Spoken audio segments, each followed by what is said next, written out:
Just a real quick introduction to what you're going to see in this new video.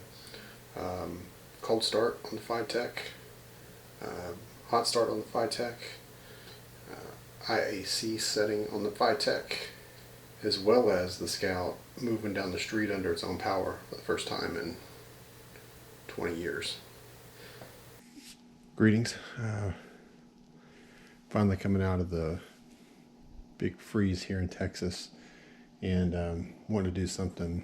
I was going to do this before when it was really cold, we had snow on the ground, but I was a bit hesitant because the engine does have 2050 oil in it, which is really thick, and I just didn't want to start it with 2050 oil in it when it was below 20 degrees outside. I think it was 14 degrees one time I was thinking about doing this, another time it was 7, and I just didn't want to do it. So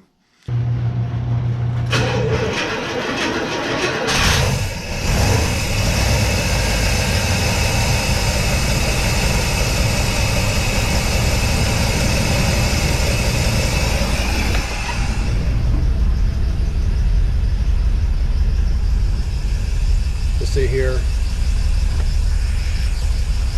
coolant temperature 39 degrees. So, all right, so this is for checking the IAC setting on the FiTech Easy Street. This is the 600 horsepower model. I know this international engine will never come close to 600 horsepower, but this is the one I got because it had the best deal price wise, and so that's the one I went with. So this is how I set my IAC, and hopefully this light doesn't glare too bad. But so what you do is you go into the initial setup, and you go into the idle setup, set this idle set mode 0, set that to on, send it to the ECU. Make sure you send to the ECU. And then this is, of course, this is done with the engine running. So you make sure you have the engine running, and you'll do your large gauges. And you can just come down here to IAC, have that on, and then you'll see your IAC setting. Now, of course, the engine's not running on this, so you can hear me talk, but when this is running, this is the figure that you'll go off of when you're setting the IAC. So to set the IAC, basically what you're doing is this screw right here. Hopefully you can see that comes out okay. This screw right here is you're going to turn this either in or out depending on what your IAC is. And then what you're doing is you're trying to get the desired IAC is somewhere between 0 and 10. Now, if you get it, you'll see in the video when I first start setting this, I get a good IAC. It was like somewhere kind of in between 0 and 4. But my idle got to where it was idling at like 1100 RPM and not coming down. So I had to go back and come back the other way with it a little bit. So if you get it where your IAC is in this range of 0 to 10, but your idle's too high, then you need to come back the other way, and runs really good. So I should have set this a lot sooner.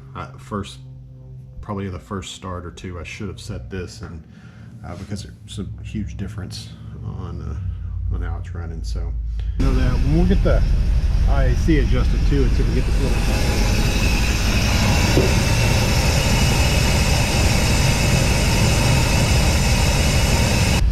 Here's the IAC. You can see it's terribly off right now, so I'm going to adjust on this to see if we can get this dialed in a little bit better.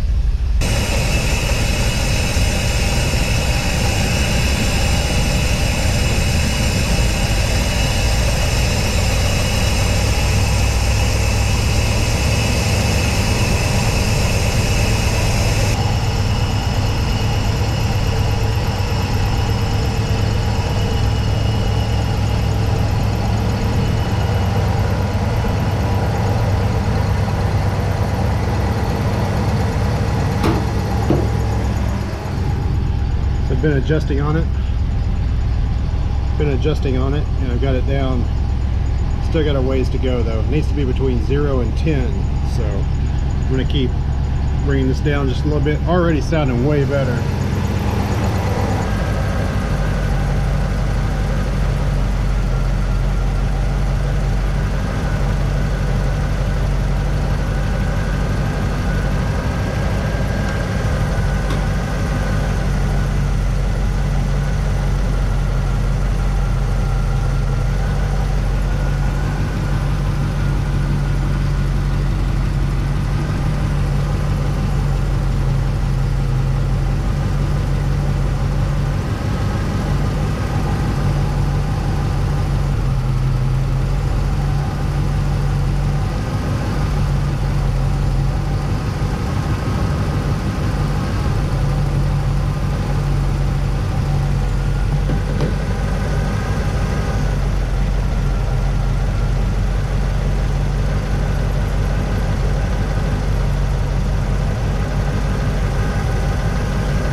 That's a massive improvement, I think.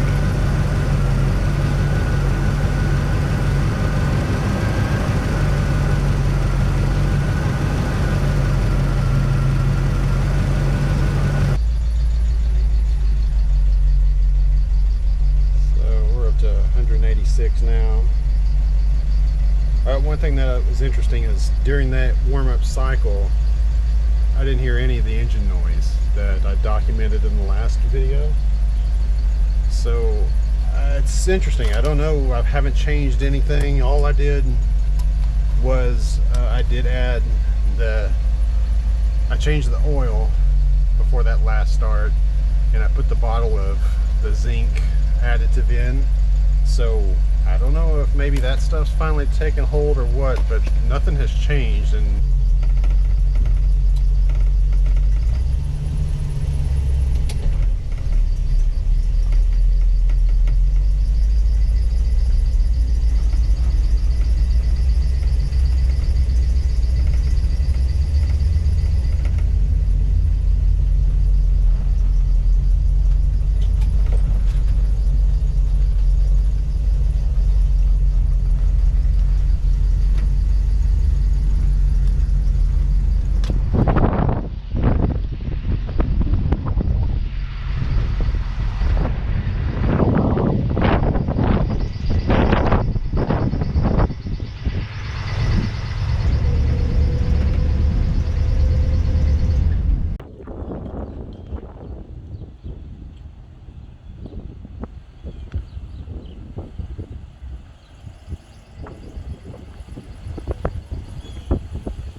hot, 192. Haven't had any of the sounds from previously. No oil pressure on the gauge. Rev it up, I get it, but at least it's not making the noise it was before. Let's do a hot start test.